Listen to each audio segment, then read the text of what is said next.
সংসার হলো মহাসমুদ্রের মতো। আপনি যতই খরচ কমাতে চান না কেন, এটার খরচ একদমই কমতে চায় না। কিন্তু গৃহিণীদের হাতে এমন কিছু কাজ আছে যে কাজগুলো করলে আপনার সংসারের খরচ অনেকটাই কমিয়ে আনতে পারবেন। তো বন্ধুরা, চলুন প্রথম টিপসটি জেনে নেওয়া যাক। প্রথম টিপসটি জানার আগে আশা করি লাইক দিয়ে এবং চ্যানেলটিকে সাবস্ক্রাইব করে পুরো ভিডিওটি জুড়ে থাকবেন। আমাদের বাসায় যখন আমরা ভাত রান্না করে থাকি তখন দেখা যায় যে অনেকটা গ্যাস চলে যায়। তো যারা এলপিজি গ্যাস ব্যবহার করে তাদের গ্যাসের খরচটা অনেক বেশি হয়। তো তখন কি করবেন, এই গরম যে পাতিলটা আছে তার উপরে একটা ঝুড়ি দিয়ে তখন টমেটো বা যে কোনো সবজি সেদ্ধ করবেন সেটা দিয়ে দিবেন। এটা দিয়ে যদি ঢাকনাটা দিয়ে থাকি তাহলে কিন্তু এটা একটা কাজে দুইটা কাজ হয়ে যায়।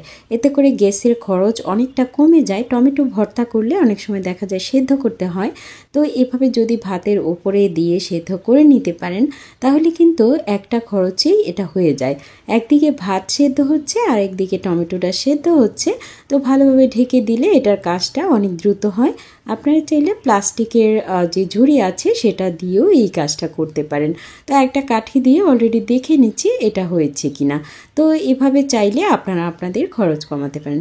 তো বন্ধুরা, গত ভিডিওতেই বলেছি যে তেলের বোতল কেটে যে ঝুড়িটা আমি বানিয়েছি, দেখতেই পাচ্ছেন ভিডিওতে, তার উপরের অংশ দিয়ে আমি দারুণ কিছু বানিয়ে আপনাদেরকে দেখাবো। তো সেটাই আমি নিয়ে নিয়েছি। মুখের যে অংশটা আছে সেটা একটা গরম শিক দিয়ে আমি গরম অংশটা দিয়ে এটা ছিদ্র করে নিচ্ছি। তো এটা দিয়ে দারুণ একটা জিনিস তৈরি করব। আপনারা চাইলে সেটা ব্যবহার করতে পারেন এভাবে, আর যারা না করতে চান তারা চাইলে স্কিপ করতে পারেন আইডিয়াটা। এসব আইডিয়া আপনাদের যদি ভালো লেগে থাকে তাহলে অবশ্যই আমার চ্যানেলটির সাথে থেকে চ্যানেলটিকে সাবস্ক্রাইব করে দেবেন। আজ ফেসবুক থেকে দেখে থাকলে চাইলে পেজটিকে ফলো দিতে পারেন। এখন যে সবজিগুলো আছে সেগুলো কিন্তু আমাদের ফ্রিজে না রাখলেও হয়। তো বাইরে রাখার কারণে দেখা যায় পোকামাকড় আসে বা অনেকটা ময়লা হয়ে যায়। তো এভাবে এটা ঢাকনা আকারে যদি ব্যবহার করা যায় তাহলে সেটা কিন্তু অনেক বেশি কাজে লাগবে। তো অনেক সময় আমরা ঝুড়িটা হাতের কাছে পাওয়া যায় না বা ঢাকনা পাওয়া যায় না, এটা দিয়ে অনেক কিছু করতে পারেন। যারা এটা দিয়ে এরকম ঢাকনা বানাতে না চান তারা চাইলে এটা দিয়ে আরেকটা আইডিয়া তৈরি করতে পারেন। তো একটা তেলের বোতল দিয়ে কয়েকটা আইডিয়া আপনাদের সাথে শেয়ার করে দেখাবো। এতে করে আপনারা অনেক উপকৃত হবেন এবং কোনো প্রকার খরচ ছাড়াই সংসারের কাজগুলো করা যাবে। 5 লিটারের বোতলের মুখের যে এই অংশটা আছে প্লাস্টিকের, তো হ্যাঁ হাতল বলে এটাকে বা হ্যান্ডেল বলে, এটা দিয়েও দারুণ কাজ করা যায়। আমাদের বাসায় যে কাচের ঢাকনাগুলো থাকে ফ্রাই প্যান বা পাতিলের সাথে, তো সেগুলো রাখার অনেক ঝামেলা হয়। তো এরকম একটা তেলের বোতলের হাতল যদি খুলে নেওয়া যায়, তো ফেলে না দিয়ে এটা এভাবে কিন্তু অনেক বেশি কাজে লাগানো যায়। এটা যে কোনো জায়গায় এই অবস্থাতে ঝুলিয়ে রাখা যাবে। এই কারণে এই হাতলটা ইউজ করতে পারেন আপনারা এভাবে। আমি এখানে একটা হ্যাঙ্গার টানিয়ে নিয়েছি এটা ঝুলানোর জন্য। তো আপনারা চাইলে এভাবে এটাতে হাতলটা লাগিয়ে ঝুলিয়ে রাখতে পারেন। এই আইডিয়াটা কার কার ভালো লেগেছে অবশ্যই কমেন্ট বক্সে জানাবেন। আর আপনাদের উপকারে হওয়ার জন্যই কিন্তু এগুলো জানানো বা দেখানো। তো এবার আমি ছোট্ট একটি বোতলের ঢাকনা আর বোতলের কিছু অংশ দিয়েও দারুণ একটা আইডিয়া দেখাবো। আশা করি পুরো ভিডিওটির সাথেই থাকবেন, তাহলেই বুঝতে পারবেন। বোতলের মুখের যে ওপরের অংশটা আছে সেটা কিন্তু আমি কেটে নিয়েছি। তো কাপড় শুকাতে দিলে দেখা যায় যে কাপড় উড়ে যায়, অনেক সময় হাতের কাছে ক্লিপ পাওয়া যায় না। তো এইরকম একটা বোতল যদি কেটে বোতলের ছিপি দিয়ে কাপড়টা আটকানো যায় তাহলে ক্ষতি কি বলেন? এতে করে কোনো প্রকার টাকা খরচ করে ক্লিপ কিনতে হলো না এবং সংসারের কাজটাও কিন্তু হয়ে গেল। তো এটা কিভাবে লাগাবো সেটা আপনাদের দেখাচ্ছি।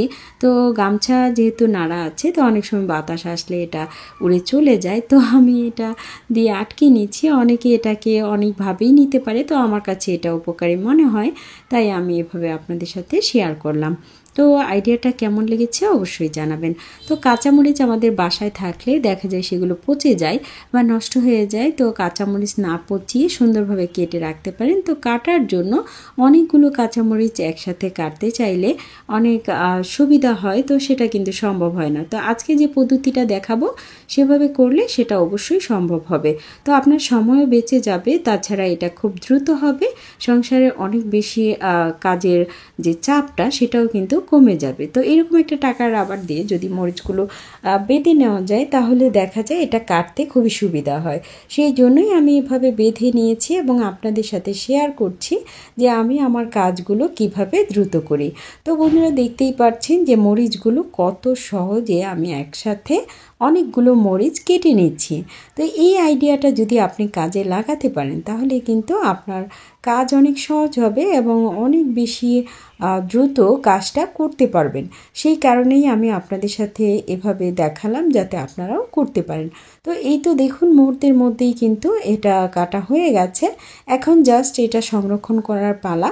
এভাবে কেটে আপনি যদি নর্মাল ফ্রিজে বা ডিপ ফ্রিজে রেখে দেন, যখন প্রয়োজন পড়বে এই ধরনের কাটিং করা কাঁচামরিচগুলো কিন্তু ব্যবহার করতে পারেন। অনেক সময় ডিম ভাজার ক্ষেত্রে দেখা যায় মরিচ বারবার কাটতে হয়, হাতে মরিচের ঝালটা লাগে, তো সেটা কিন্তু আর করতে হবে না এভাবে রাখলে। আর মরিচ কাটার পর দেখা যায় নতুন গৃহিণী যারা, তাদের বেশি এই টিপসটা জরুরি। মরিচ কাটার পর হাত জ্বালাপোড়া করে সরিষার তেল দিয়ে হাতটা একটু মেখে নিলে একদমই জ্বালাপোড়া করবে না। পরবর্তী যে টিপসটি সেটি হলো তেল নিয়ে। রান্নার তেল আমাদের অনেক বেশি খরচ হয় আর দিন দিন তো এর দাম বেড়েই যাচ্ছে। তো অল্প তেল দিয়ে আপনি কিভাবে রান্না করতে পারবেন এবং খরচ কমাতে পারবেন সংসারে, সেই আইডিয়াটাই দেখাচ্ছি। আমি একটু তেল নিয়ে নিয়েছি এবং সেটাতে আমি 1 চামচ লবণ দিয়ে দিব। এভাবে তেলে যদি লবণ মিক্স করা হয় তাহলে দেখা যায় তেলটা অনেক বেশি ভারী হয় এবং এর কারণে অল্প তেলেই কিন্তু রান্নাটা হয়ে যায়। তো আপনারা চাইলে তেলের মধ্যে লবণ মিশিয়ে রাখতে পারেন এবং এটা দিয়ে রান্না করলে দেখা যায় খরচ অনেকটাই কমে যাবে। অল্প তেলে অনেক বেশি রান্না হবে, এতে করে সংসারের টাকা অনেক বেঁচে যাবে। তো বন্ধুরা, এবার আমি শেয়ার করব যে এই সব খালি প্যাকেটগুলো দিয়ে, মশলার যে খালি প্যাকেটগুলো থাকে, দারুণ একটা আইডিয়া শেয়ার করব। যে আইডিয়াটা দেখলে আপনাদেরও মনে হবে যে এটা করি, তো দেখলে করতে ইচ্ছে করে এমন একটা আইডিয়া। তো আশা করি পুরো ভিডিওটি জুড়ে থাকবেন, তাহলে কিন্তু আপনারাও এভাবে বাসায় তৈরি করতে পারবেন। তো যাই হোক, বিরিয়ানির মশলা বা কাবাবের মশলা বা যে কোনো মশলার খালি প্যাকেট কখনোই ফেলে দিবেন না। এই তো দেখুন আমি কিভাবে কেটে নিচ্ছি, মানে এমন একটা আকারে কেটে নেব যে ছোট থেকে বড় আকারের শাড়ি হয় সেইভাবে কেটে নেবেন। এই মশলার কৌটাগুলো বা প্যাকেটগুলো কখনোই ফেলে দিবেন না। তো বন্ধুরা দেখেন, আমি 3টা ভাগ করে নিয়েছি, 3টাকে একদম সিঁড়ির মতো, মানে সামনেরটা ছোট, পিছনেরটা মেঝো আর ওপরেরটা বড়। তো এই সিরিয়ালে আমি গ্লুগান আঠা দিয়ে লাগিয়ে নিচ্ছি প্যাকেটগুলো। আপনারা চাইলে স্টেপলার দিয়েও লাগাতে পারেন। আমার কাছে মনে হয়েছে যে গ্লুগান আঠা দিয়ে লাগালে এটা খুব ভালোভাবে লাগবে, তাই এভাবে লাগানো। তো যাই হোক, 3টা অলরেডি জোড়া লেগে গেছে, এখন এগুলোকে সমান করার পালা। তো খুব ভালোভাবে চেপে চেপে এটা লাগিয়ে দিয়েছি। এখন এটার ওপরে একটা সুন্দর কভার দিয়ে দিব। বাসায় থাকা যে কাপড়ের ব্যাগগুলো আছে সেগুলো দিয়ে জাস্ট আমি মুড়িয়ে নিয়েছি, কারণ এতে দেখতে কিন্তু খুব ভালো লাগে। কাপড়ের ব্যাগ দিয়ে মুড়িয়ে নেওয়ার পর নিচে একটা বোর্ড, মানে যে কার্টুন থাকে, সেগুলো দিয়েও আমি এটা জোড়া লাগিয়ে নিয়েছি যাতে করে এটা বসাতে খুব সুবিধা হয়। তো অলরেডি গ্লুগান আঠা দিয়ে এটা জোড়া লাগিয়ে নিচ্ছি। তো এটা দিয়ে দারুণ একটা জিনিস তৈরি করব। আর এটার সৌন্দর্য বৃদ্ধির জন্য আমি যে কিনতে যে কাগজগুলো পাওয়া যায়, মানে কস্টেপ লাগানো থাকে নিচে দিয়ে, সেই যে স্টিকারগুলো, এগুলো লাগিয়ে নেব। এগুলো লাগালে এটার সৌন্দর্য অনেকটা বেড়ে যাবে এবং আপনার রান্নাঘরের দারুণ একটা জিনিস তৈরি হয়ে যাবে শুধুমাত্র কোনো প্রকার খরচ ছাড়া। তো ছোট ছোট যে কাগজগুলো কেটে নিচ্ছি সেগুলোও কাজে লাগাবো। সেগুলো পরবর্তীতে কিভাবে কাজে লাগাই সেটা দেখতে পারবেন। তো ধৈর্য ধরে একটু ভিডিওটির সাথে থাকেন, তাহলেই বুঝতে পারবেন যে এই ছোট কাগজের টুকরোগুলো কোথায় লাগাই। তো অলরেডি আমি এটার নিচে যে টেপটা সেটা কিন্তু খুলে নিচ্ছি। আর এইগুলো কোথায় পাওয়া যায় যদি জানতে চান তাহলে বলবো যে কোনো লাইব্রেরিতে কিন্তু এটা পেতে পারেন। শুধুমাত্র 20 টাকা দিয়ে A4 সাইজের স্টিকারগুলো পাওয়া যায় যে কোনো কালারের। তো অনেকেই প্রশ্ন করে, তাই আগেই ভিডিওতে বলে দিলাম। তো বন্ধুরা দেখেন অলরেডি কিন্তু আমি লাগিয়ে নিচ্ছি। লাগানোর আগেই দেখেন কতটা সুন্দর লাগছে। তো আপনারা চাইলে বাসায় কিন্তু এভাবে তৈরি করতে পারেন। এখন হয়তো অনেকের মনে প্রশ্ন জাগছে যে এটাতে কি রাখা হবে। তো এটাতে তো একটা না একটা কিছু রাখা হবে, সেটা আপনারা দেখতে পাবেন সম্পূর্ণটা শেষ হলে। আবার অনেকে জানে বা বানায়, তৈরি করে। তো যারা যারা করেছেন এভাবে, তারাও কিন্তু কমেন্ট বক্সে জানাতে পারেন যে এভাবে কাজটা করা হয়েছে। তো জাস্ট অলরেডি সবগুলো কিন্তু লাগানো হয়ে গেছে। তো এখন ছোট ছোট যে টুকরোগুলো করে রেখেছি সেগুলো আমি লাগিয়ে দিব এটার সৌন্দর্য বৃদ্ধির জন্য।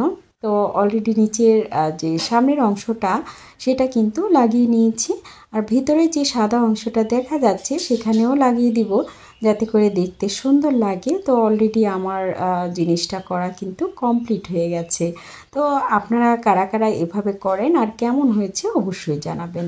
এখন দেখাবো যে এটা আমি কি কাজে ব্যবহার করব। আমাদের সংসারে অনেক ছোট বড় চামচ থেকে থাকে যা ব্যবহার করি কিন্তু এলোমেলো অবস্থায় থাকে।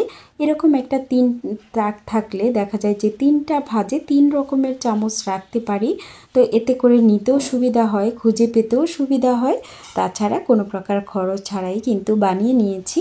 কেমন লেগেছে অবশ্যই জানাবেন। সেই সাথে আপনাদের কাছে আজকের টিপসগুলো থেকে কোন টিপসটি বেশি ভালো লেগেছে অবশ্যই জানাবেন। আর আপনাদের জন্য রইল অনেক অনেক দোয়া এবং শুভকামনা। 25,000 পরিবারের ওপরে সদস্য হয়ে গেছি। আমার পরিবারে আপনারা যুক্ত হয়েছেন, সেজন্য অনেক অনেক ধন্যবাদ আপনাদেরকে। আল্লাহর রহমত এবং আপনাদের সহযোগিতা ছাড়া কিন্তু কোনোভাবেই 25,000-এর পরিবারে আমি যুক্ত হতে পারতাম না। তো সবার ভালোবাসা আছে বিদায় হতে পেরেছি। তো আমি যেন আরও অনেক দূর এগিয়ে যেতে পারি। আপনারা অবশ্যই দোয়া করবেন এবং সেই সাথে সহযোগিতা করবেন। আল্লাহ হাফেজ, আসসালামু আলাইকুম।